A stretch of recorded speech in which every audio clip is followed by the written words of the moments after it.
নমস্কার বন্ধুরা, বনশ্রী রন্ধনালয়ে সবাইকে স্বাগত। আজকের রেসিপি সজনে ফুলের পাতুরি। সজনে ফুলের পাতুরি বানানোর জন্য 200 গ্রাম সজনে ফুল নিয়ে নিয়েছি, আর এখানে নিয়ে নিয়েছি সর্ষে, পোস্ত, কাঁচা লঙ্কা পেস্ট। আমি এখন সজনে ফুলগুলোর মধ্যে হাফ চামচ হলুদ গুঁড়ো দিয়ে দিচ্ছি, আর যে সর্ষে, পোস্ত, কাঁচা লঙ্কা পেস্ট বানিয়ে রেখেছিলাম সেটাও দিয়ে দিলাম, আর এর মধ্যে দিয়ে দেবো স্বাদ অনুযায়ী লবণ। দিয়ে এই সব কিছু উপকরণ একসঙ্গে ভালো করে মিশিয়ে নেব।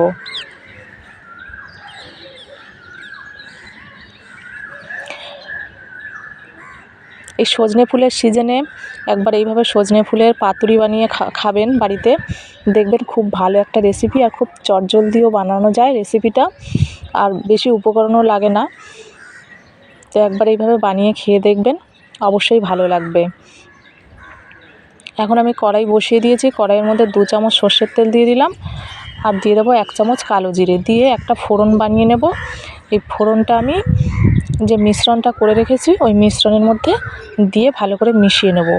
আর এই ফোড়নটা ওই মিশ্রণের মধ্যে দিলে এই পাতুরির স্বাদটা আর একটু বাড়ে, সেই জন্য আমি এই ফোড়নটা মিশ্রণের মধ্যে দিয়ে ভালো করে মিশিয়ে নেব।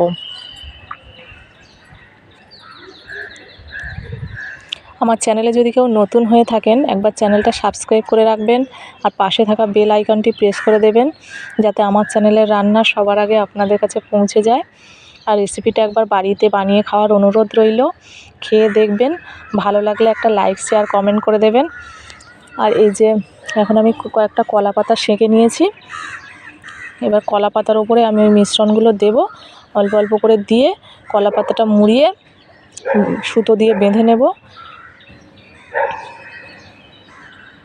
এইভাবে ভালো করে বেঁধে নিতে হবে যাতে মিশ্রণটা বেরিয়ে না যায়, একটু টাইট করে বেঁধে নেব।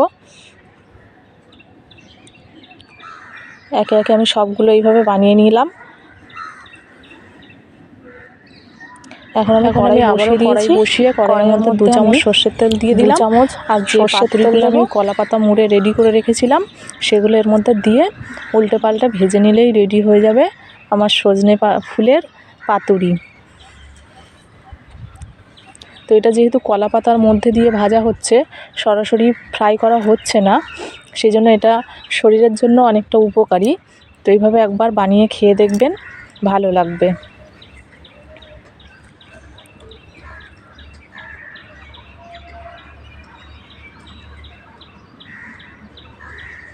এই যে এইভাবে উল্টে পাল্টে ভেজে নিলাম। আর যারা রেসিপিটা প্রথম থেকে শেষ পর্যন্ত দেখছেন তাদের অনেক অনেক ধন্যবাদ। এইভাবে দেখতে থাকবেন আর পাশে থাকবেন, আরও নতুন নতুন রেসিপি নিয়ে আসার চেষ্টা করব। এখন এটা রেডি হয়ে গেছে, আমি একটা খুলে দেখিয়ে দিচ্ছি কেমন হয়েছে রেসিপিটা। এই যে দেখুন, এটা এরকম দেখতে হয়েছে, আর এটা গরম ভাতের সঙ্গে খুব ভালো লাগবে খেতে। Thanks for watching.